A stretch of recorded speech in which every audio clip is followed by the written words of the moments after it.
dadka shacabka ah ee ku nool deegaano hoostaga degmada Walaweyn ee gobolka Shabeellaha Hoose ayaa sheegay inay kordhayso saameynta fatahaada webiga Shabeelle uu ka sameeyo tuulooyin hoos yimaada degmada Walaweyn ee gobolka Shabeellaha Hoose. dadka deegaanka ayaa tilmaamay in fatahaada ay waxyeello xoogan gaarsiisay beerihii dalagga sanadkan ka soo go'ayay isla markaana waxay dadku ay ka barakaceen tuulooyinkii ay deganayeen. tuulooyinka sida weyn dadku ay ugu barakaceen ayaa waxaa ka mid ah tuulada Balcad, Cadaydheere, Loloto, Dabagalaay, Garasbuule, Xasan Dooble, Sarmaanley, Erinley iyo tuulooyin kale aad u fara badan ee hoos yimaada degmada Walaweyn ee gobolka Shabeellaha Hoose. webiga Shabeelle ayaa fatahaado hor leh ka sameeyo xaafado iyo tuulooyin hor leh, waxaana dadku ay wajahayaan macluul iyo gaajo iyo cudurro ka dhashay fatahaada webiga Shabeelle uu ka sameeyo deegaanadaasi. qaar ka mid ah shacabka ku nool deegaanadaasi ayaa ka hadlay dhibaatooyinka iyo saameynta fatahaada webiga Shabeelle uu ku yeeshay.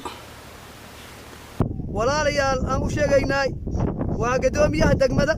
Walaweyn Maxamed Siido Abdiraxmaan, waxaan u sheegaynay in islaga gudbiye dhibkana haashta oo meesha yeel ilmahayna asaan waxaan baarsanahay aan ooga dhabe oo biyaha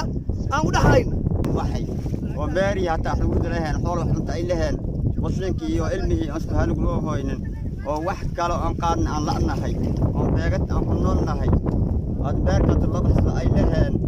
leeshi shalay aan soo degno oo diyalka ay hore soo degnay oo aan wada fadhina meeshiis ay tahay bii ay wada qabsadeen oo meel kale aan wada qaxna ay lahayn. gudoomiyaha degmada Walaweyn ee gobolka Shabeellaha Hoose Maxamed Siido Abdiraxmaan ayaa ka warbixiyay dhibaatooyinka iyo saameynta fatahaada webiga Shabeelle uu ka geystay deegaano hoostaga degmada Walaweyn ee gobolka Shabeellaha Hoose, wuxuuna baaq u diray dhammaan bulshada Soomaaliyeed ee qaybaheeda kala duwan, waxgaradka, culimada dowladda federaalka Soomaaliya iyo dowlad goboleedka Koonfur Galbeed Soomaaliya inay ka shaqeeyaan sidii loo samata bixin lahaa dadka beeraleyda ah ee ku dhaqan tuulooyinka uu saameeyay webiga Shabeelle. waa sax waaye biyaha Shabeelle waajira kulay warbaahinta saafilay waa ka aragteen tuulooyin badan oo hoostaga degmada Walaweyn oo dhinaca bariga iyo waqooyi bariga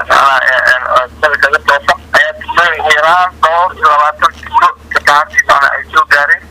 oo weliba biyo oo hadda socdo waaye oo meel kale oo badan oo horleena ay gaari karaan. marka dhibaatadaas waa jirtaa wax waaye arrimahaas wax jira waaye fatahaad meel ay timaado in guri laga saxaayo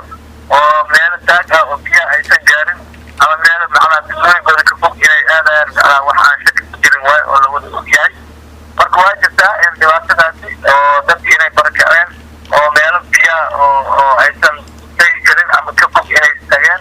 oo ayaga iyo xoolahooda iyo caruurtooda iyo waxooda dhan ay meesha ka barakaceen. arrin jirta waaye oo sax ah oo weliba hadda oo xilli xagaay ay socdaan ay tahay. marka waa dhibaato jirta waaye oo ilaahay xaggiisa looga tegay. marka cid kasta oo naga caawin karta waxaan codsanaynaa in dadkaas iyo deegaankan Walaweyn ku sugan in degdeg ah loo soo gaaro annagana wixii karaankeen oo annaga aan u qaban karno sida in meel biyaha aan ka rarno meelo kale aan geyno waa awoodeen waxyaabaha oo ay ku filan tahay waa intaas waana samaynaynaa. Muuse Cismaan Abtow, telefishinka qaranka Soomaaliyeed, Muqdisho.